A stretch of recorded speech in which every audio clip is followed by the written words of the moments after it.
नमस्कार। कार्यक्रम में उपस्थित मंत्रिपरिषद के मेरे साथी स्वास्थ्य मंत्री मनसुख मांडविया जी, मंत्रिमंडल के मेरे अन्य सभी सहयोगी, वरिष्ठ अधिकारीगण, देश भर से जुड़े सरकारी और प्राइवेट अस्पतालों के चिकित्सक, हेल्थ मैनेजमेंट से जुड़े लोग, कार्यक्रम में उपस्थित अन्य सभी महानुभाव और मेरे प्यारे भाई और बहनों, 21वीं सदी में आगे बढ़ते हुए भारत के लिए आज का दिन बहुत महत्वपूर्ण है। बीते 7 वर्षों में देश की स्वास्थ्य सुविधाओं को मजबूत करने का जो अभियान चल रहा है, वो आज से एक नए चरण में प्रवेश कर रहा है और ये सामान्य चरण नहीं है, ये असामान्य चरण है। आज एक ऐसे मिशन की शुरुआत हो रही है जिसमें भारत की स्वास्थ्य सुविधाओं में क्रांतिकारी परिवर्तन लाने की बहुत बड़ी ताकत है। साथियों, 3 साल पहले पंडित दीनदयाल उपाध्याय जी की जन्म जयंती के अवसर पर पंडित जी को समर्पित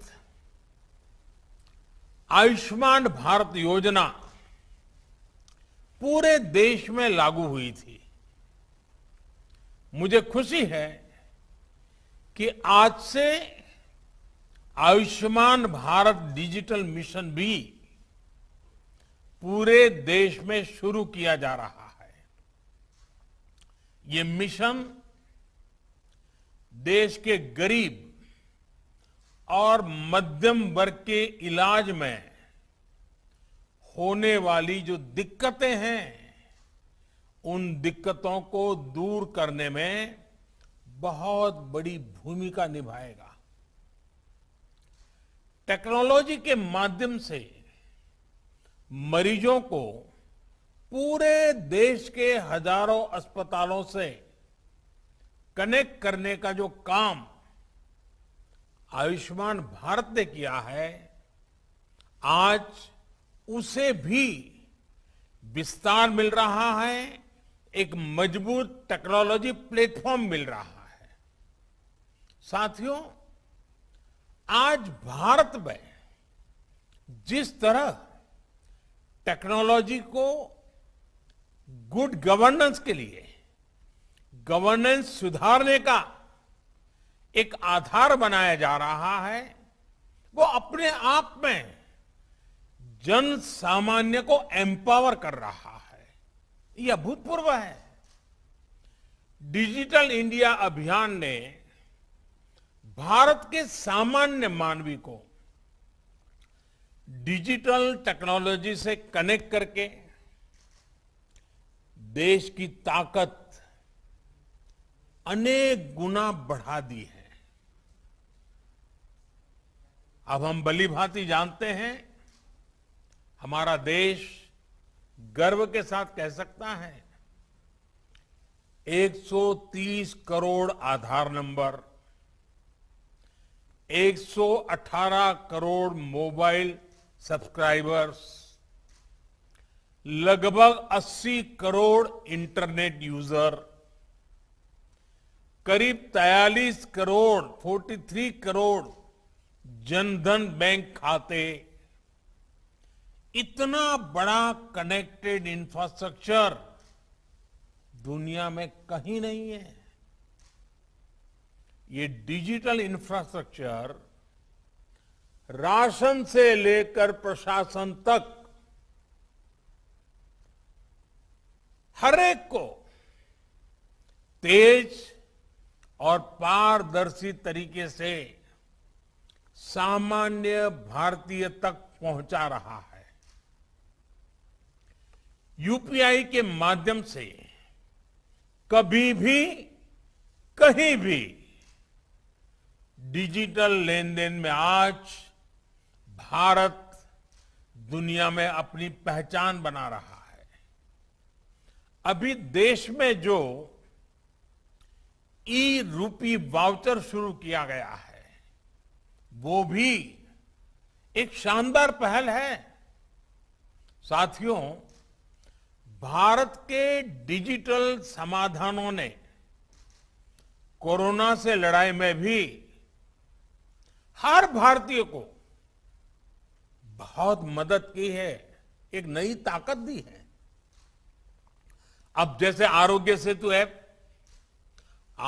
सेतु ऐप से कोरोना संक्रमण के फैलते हुए रोकने में एक सजगता लाना, जागृति लाना, पूरी परिस्थितियों को पहचानना, अपने आसपास के परिसर को जानना, इसमें आरोग्य सेतु ऐप ने बहुत बड़ी मदद की है। उसी प्रकार से सबको वैक्सीन, मुफ्त वैक्सीन, इस अभियान के तहत भारत आज करीब करीब 90 करोड़ वैक्सीन डोज लगा पाया है और उसका रिकॉर्ड उपलब्ध हुआ है, सर्टिफिकेट उपलब्ध हुआ है। तो इसमें कोविन का बहुत बड़ा रोल है। रजिस्ट्रेशन से लेकर सर्टिफिकेशन तक का इतना बड़ा डिजिटल प्लेटफॉर्म दुनिया के बड़े बड़े देशों के पास नहीं है। साथियों, कोरोना काल में टेली मेडिसिन का भी अभूतपूर्व विस्तार हुआ है। ई संजीवनी के माध्यम से अब तक लगभग 1.25 करोड़ रिमोट कंसल्टेशन पूरे हो चुके हैं। ये सुविधा हर रोज देश के दूर सुदूर में रहने वाले हजारों देशवासियों को घर बैठे ही शहरों के बड़े अस्पतालों के बड़े बड़े डॉक्टरों से कनेक्ट कर रही है। जाने माने डॉक्टरों की सेवा आसान हो सकी है। मैं आज इस अवसर पर देश के सभी डॉक्टरों, नर्सेस और मेडिकल स्टाफ का हृदय से बहुत आभार व्यक्त करना चाहता हूं। चाहे वैक्सीनेशन हो, कोरोना के मरीजों का इलाज हो, उनके प्रयास कोरोना से मुकाबले में देश को बड़ी राहत दे पाए हैं, बहुत बड़ी मदद कर पाए हैं। साथियों, आयुष्मान भारत पीएम जय ने गरीब के जीवन की बहुत बड़ी चिंता दूर की है।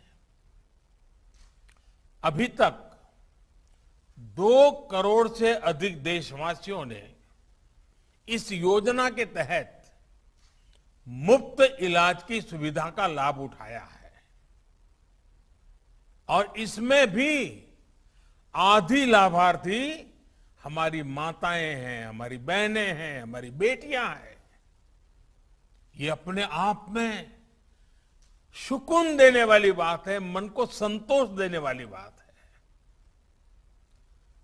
हम सब जानते हैं हमारे परिवारों की स्थिति। सस्ते इलाज के अभाव में सबसे अधिक तकलीफ देश की माताएं बहनें ही उठाती हैं। घर की चिंता, घर के खर्चों की चिंता, घर के दूसरे लोगों की चिंता में हमारी माताएं बहनें अपने ऊपर होने वाले इलाज के खर्च को हमेशा टालती रहती है, लगातार टालने की कोशिश करती है। वो ऐसा ही कहते हैं, नहीं हाँ अब ठीक हो जाएगा, नहीं नहीं अब ये तो एक दिन का मामला है, नहीं नहीं ऐसे ही एक पुड़िया ले लेंगे तो ठीक हो जाएगा। क्योंकि मां का मन है ना, वे दुख झेल लेती है, लेकिन परिवार पर कोई आर्थिक बोझ आने नहीं देती है।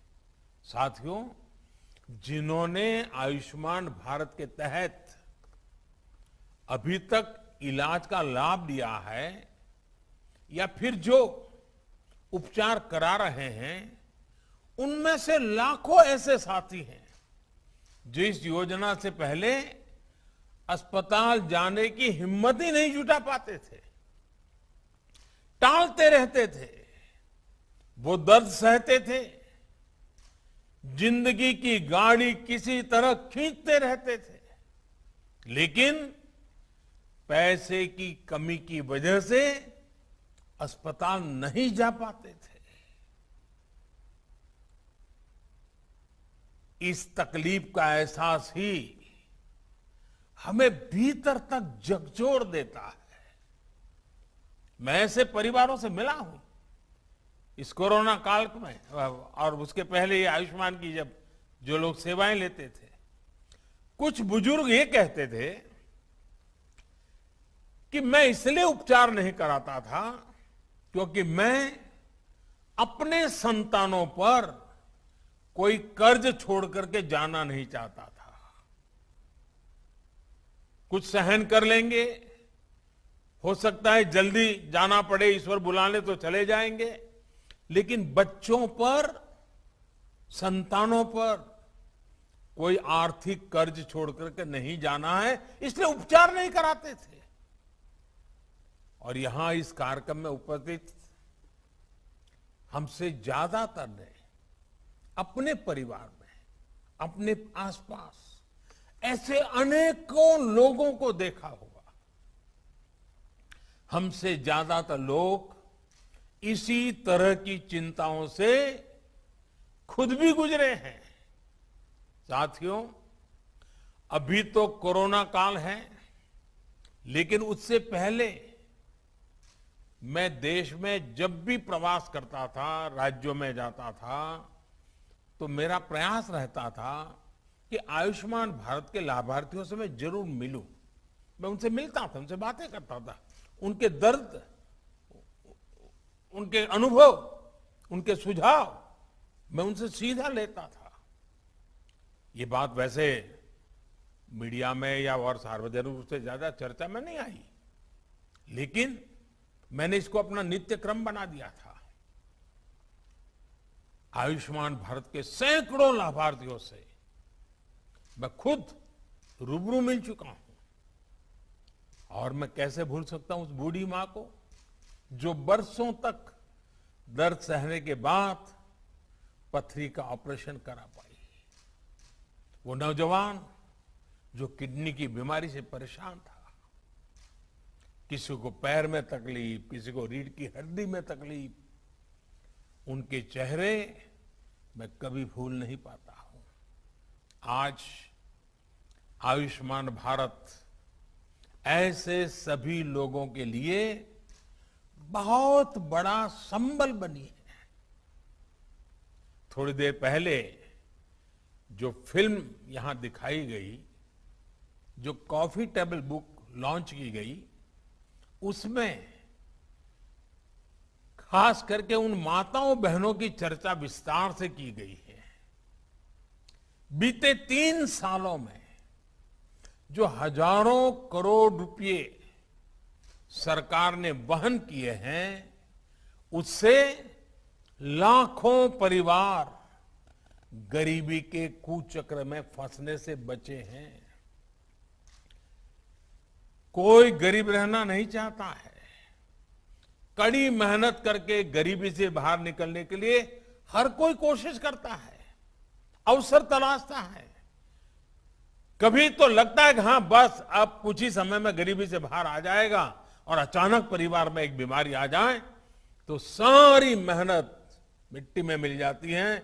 फिर वो 5-10 साल पीछे उस गरीबी के चक्कर में फंस जाता है। बीमारी पूरे परिवार को गरीबी के कुचक्र से बाहर नहीं आने देती है।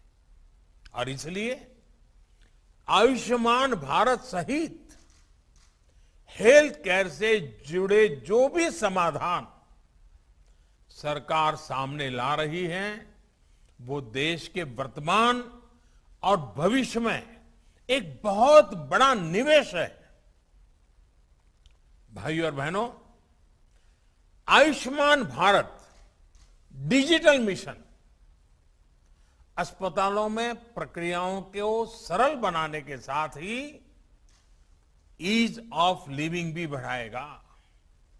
वर्तमान में अस्पतालों में टेक्नोलॉजी का जो इस्तेमाल होता है, वो फिलहाल सिर्फ एक ही अस्पताल तक या एक ही ग्रुप तक सीमित रहता है।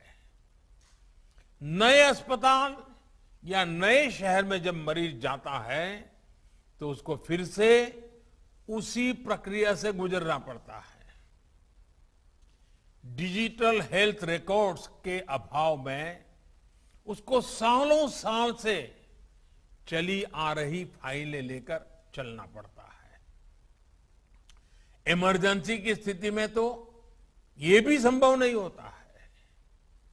इससे मरीज और डॉक्टर दोनों का बहुत सा समय भी बर्बाद होता है, परेशानी भी ज्यादा होती है और इलाज का खर्च भी बहुत अधिक बढ़ जाता है। हम अक्सर देखते हैं कि बहुत से लोगों के पास अस्पताल जाते समय उनका मेडिकल रिकॉर्ड ही नहीं होता। ऐसे में जो डॉक्टरी जो परामर्श होता है, जांच होती है, वो उसको बिल्कुल जीरो से शुरू करनी पड़ती है, नए सिरे से शुरू करनी पड़ती है। मेडिकल हिस्ट्री का रिकॉर्ड न होने से समय भी ज्यादा लगता है, खर्च भी बढ़ता है और कभी कभी तो उपचार कॉन्ट्राडिक्टरी भी हो जाता है। और हमारे गांव देहात में रहने वाले भाई बहन तो इस वजह से बहुत परेशानी उठाते हैं। इतना ही नहीं, डॉक्टरों की कभी अखबार में एडवर्टाइजमेंट तो होती नहीं है, कानों कान बात पहुंचती कि भाई फलाने डॉक्टर अच्छे हैं, मैं गया था तो अच्छा हुआ।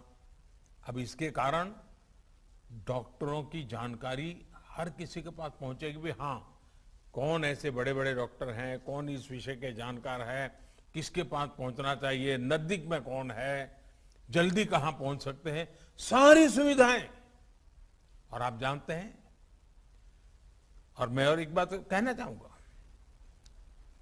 इन सभी नागरिकों को इस तरह की परेशानी से मुक्ति दिलाने में आयुष्मान भारत डिजिटल मिशन बड़ी भूमिका निभाएगा।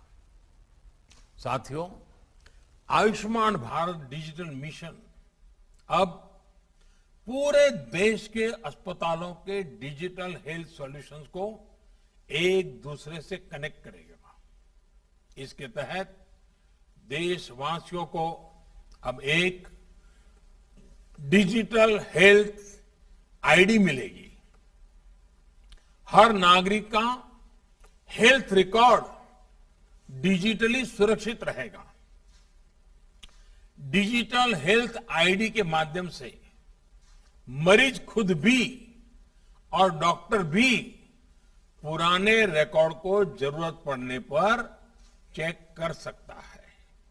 यही नहीं, इसमें डॉक्टर, नर्स, पैरामेडिक्स जैसे साथियों का भी रजिस्ट्रेशन होगा। देश के जो अस्पताल है, क्लिनिक है, लैब्स हैं, दवा की दुकानें हैं, ये सभी भी रजिस्टर होगी। यानी ये डिजिटल मिशन हेल्थ से जुड़े हर स्टेक होल्डर को एक साथ एक ही प्लेटफॉर्म पर लाएगा। साथियों, इस मिशन का सबसे बड़ा लाभ देश के गरीबों और मध्यम वर्ग को होगा। एक सुविधा तो यह होगी कि मरीज को देश में कहीं पर भी ऐसा डॉक्टर ढूंढने में आसानी होगी जो उसकी भाषा भी जानता है, समझता है और उसकी बीमारी के उत्तम से उत्तम उपचार का वो अनुभवी है। इससे मरीजों को देश के किसी कोने में भी उपस्थित स्पेशलिस्ट डॉक्टर से संपर्क करने की सहूलियत बढ़ेगी। सिर्फ डॉक्टर ही नहीं, बल्कि बेहतर टेस्ट के लिए लैब्स और दवा दुकानों की भी पहचान आसानी से संभव हो पाएगी। साथियों, इस आधुनिक प्लेटफॉर्म से इलाज और हेल्थ केयर पॉलिसी मेकिंग में से जुड़ा पूरा इकोसिस्टम और अधिक प्रभावी होने वाला है। डॉक्टर और अस्पताल इस प्लेटफॉर्म का उपयोग अपनी सर्विस को रिमोट हेल्थ सर्विस प्रोवाइड करने में कर पाएंगे। प्रभावी और विश्वस्त डेटा के साथ इससे इलाज भी बेहतर होगा और मरीजों को बचत भी होगी। भाइयों और बहनों, देश में स्वास्थ्य सेवाओं को सहज और सुलभ बनाने का जो अभियान आज पूरे देश में शुरू हुआ है, ये 6-7 साल से चल रही सतत प्रक्रिया का एक हिस्सा है। बीते वर्षों में भारत ने देश में आरोग्य से जुड़ी दशकों की सोच और अप्रोच में बदलाव किया है। अब भारत में एक ऐसे हेल्थ मॉडल पर काम जारी है जो होलिस्टिक हो, समावेशी हो। एक ऐसा मॉडल जिसमें बीमारियों से बचाव पर बल हो, यानी प्रिवेंटिव हेल्थ केयर, बीमारी की स्थिति में इलाज सुलभ हो, सस्ता हो और सबकी पहुंच में हो। योग और आयुर्वेद जैसी आयुष की हमारी पारंपरिक चिकित्सा पद्धति पर बल हो। ऐसे सभी प्रोग्राम गरीब और मध्यम वर्ग को बीमारी के कुचक्र से बचाने के लिए शुरू किए गए। देश में हेल्थ इंफ्रा के विकास और बेहतर इलाज की सुविधाएं देश के कोने कोने तक पहुंचाने के लिए नई स्वास्थ्य नीति, हेल्थ पॉलिसी, स्वास्थ्य नीति बनाई गई। आज देश में एम्स जैसे बहुत बड़े और आधुनिक स्वास्थ्य संस्थानों का नेटवर्क भी तैयार किया जा रहा है। हर 3 लोकसभा क्षेत्र के बीच एक मेडिकल कॉलेज का निर्माण भी प्रगति पर है। साथियों, भारत में स्वास्थ्य सुविधाओं को बेहतर बनाने के लिए बहुत जरूरी है कि गांवों में जो चिकित्सा सुविधाएं मिलती हैं, उनमें सुधार हो। आज देश में गांव और घर के निकट भी प्राइमरी हेल्थ केयर से जुड़े नेटवर्क को हेल्थ एंड वेलनेस सेंटर में उससे सशक्त किया जा रहा है। अभी तक ऐसे लगभग 80,000 सेंटर्स चालू हो चुके हैं। ये सेंटर्स रूटीन चेकअप और टीकाकरण से लेकर गंभीर बीमारियों की शुरुआती जांच और अनेक प्रकार के टेस्ट की सुविधाओं से लैस हैं। कोशिश ये है कि इन सेंटर्स के माध्यम से जागरूकता बढ़े और समय रहते गंभीर बीमारियों का पता चल सके। साथियों, कोरोना वैश्विक महामारी के इस दौर में मेडिकल इंफ्रास्ट्रक्चर के निर्माण को निरंतर गति दी जा रही है।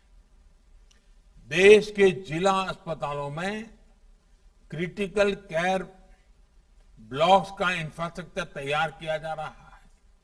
बच्चों के इलाज के लिए जिला और ब्लॉक के अस्पतालों में विशेष सुविधाएं बन रही है।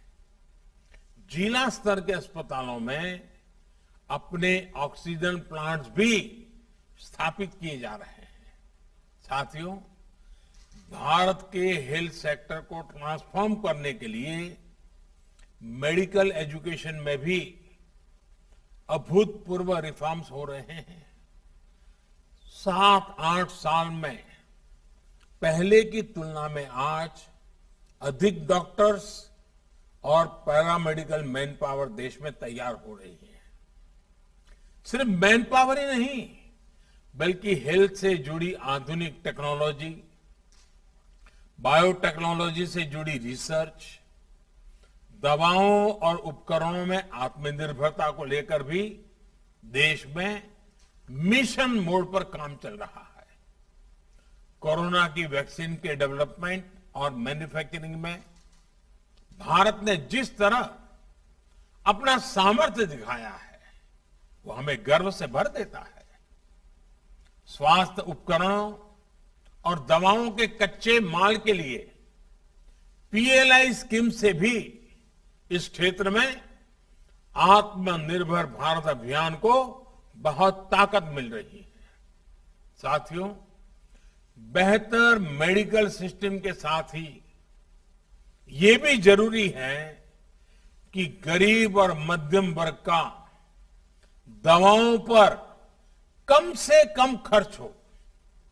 इसलिए केंद्र सरकार ने जरूरी दवाओं, सर्जरी के सामान, डायलिसिस जैसी अनेक सेवाओं और सामान को सस्ता रखा है। भारत में ही बनने वाली दुनिया की श्रेष्ठ जेनरिक दवाओं को इलाज में ज्यादा से ज्यादा उपयोग में लाने के लिए प्रोत्साहन दिया गया है। 8,000 से ज्यादा जन औषधि केंद्रों ने तो गरीब और मध्यम वर्ग को बहुत बड़ी राहत दी है। और मैं जन औषधि केंद्र से जो दवाइयां लेते हैं, ऐसे मरीजों से भी पिछले दिनों मुझे कई बार बात करने का मौका मिला और मैंने देखा है कुछ परिवार ऐसे उनको डेली कुछ दवाइयां लेनी पड़ती हैं, कुछ उम्र में कुछ बीमारियों के कारण। इस जनऔषधि केंद्र के कारण ऐसे मध्यम वर्गीय परिवार के 1,000, 1,500, 2,000 रुपया हर महीना बच रहा है। साथियों, एक संयोग ये भी है कि आज का ये कार्यक्रम वर्ल्ड टूरिज्म डे पर आयोजित हो रहा है। कुछ लोग सोच सकते हैं कि हेल्थ केयर के प्रोग्राम का टूरिज्म से क्या लेना देना, लेकिन हेल्थ का टूरिज्म के साथ एक बड़ा मजबूत रिश्ता है, क्योंकि जब हमारा हेल्थ इंफ्रास्ट्रक्चर इंटीग्रेटेड होता है, मजबूत होता है, तो उसका एक सकारात्मक प्रभाव टूरिज्म सेक्टर पर भी पड़ता है। क्या कोई टूरिस्ट ऐसी जगह जाना चाहेगा जहां किसी इमरजेंसी में इलाज की बेहतर सुविधा ही न हो? और कोरोना के बाद से तो अब ये और भी महत्वपूर्ण हो गया है। जहां वैक्सीनेशन जितना ज्यादा होगा, टूरिस्ट वहां जाने में उतना ही सेफ महसूस करेंगे। और आपने देखा होगा, हिमाचल हो, उत्तराखंड हो, सिक्किम हो, गोवा हो, ये जो हमारे टूरिस्ट डेस्टिनेशन वाले राज्य हैं, वहां बहुत तेजी से, अंडमान निकोबार हो, बहुत तेजी से वैक्सीनेशन को बल दिया गया है, क्योंकि टूरिस्टों के लिए मन में एक विश्वास पैदा हो। आने वाले वर्षों में ये बात निश्चित है कि सारे फैक्टर और भी मजबूत होंगे। जिन जिन जगहों पर हेल्थ इंफ्रा बेहतर होगा, वहां टूरिज्म की संभावनाएं और ज्यादा बेहतर होगी। यानी हॉस्पिटल और हॉस्पिटैलिटी और एक दूसरे के साथ मिलकर चलेंगे।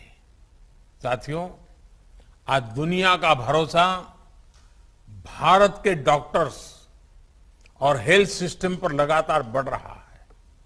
विश्व में हमारे देश के डॉक्टरों ने बहुत इज्जत कमाई है। भारत का नाम ऊंचा किया है। दुनिया के बड़े बड़े लोगों के साथ आप पूछोगे तो कहेंगे हाँ, मेरा एक डॉक्टर तो हिंदुस्तानी है। यानी भारत के डॉक्टरों की नामना है। भारत के इंफ्रास्ट्रक्चर अगर मिल जाए तो दुनिया से हेल्थ के लिए भारत आने वालों की संख्या बढ़नी बढ़नी है।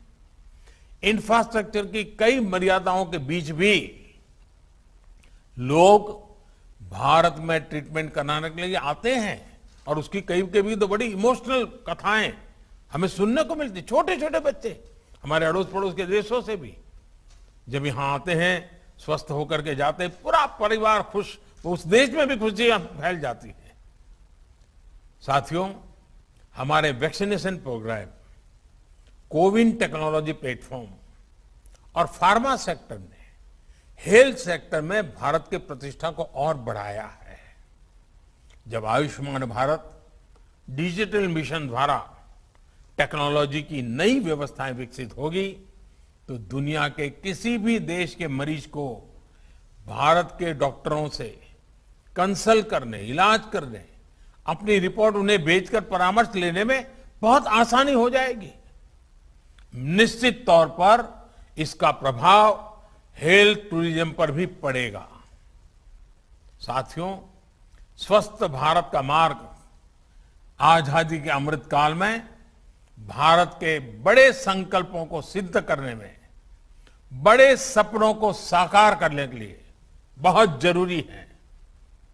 इसके लिए हमें मिलकर अपने प्रयास जारी रखने होंगे। मुझे विश्वास है चिकित्सा क्षेत्र से जुड़े सभी व्यक्ति, हमारे डॉक्टर्स, पैरामेडिक्स, चिकित्सा संस्थान इस नई व्यवस्था को तेजी से आत्मसात करेंगे। एक बार फिर आयुष्मान भारत डिजिटल मिशन के लिए मैं देश को बहुत बहुत शुभकामनाएं देता हूं। बहुत बहुत धन्यवाद। बहुत बहुत साधुवाद। हार्दिक आभार माननीय प्रधानमंत्री जी। और हम माननीय मंत्रीगण और देश भर से हमारे साथ जुड़े सभी गणमान्य अतिथिगण का भी धन्यवाद करते हैं। नमस्कार।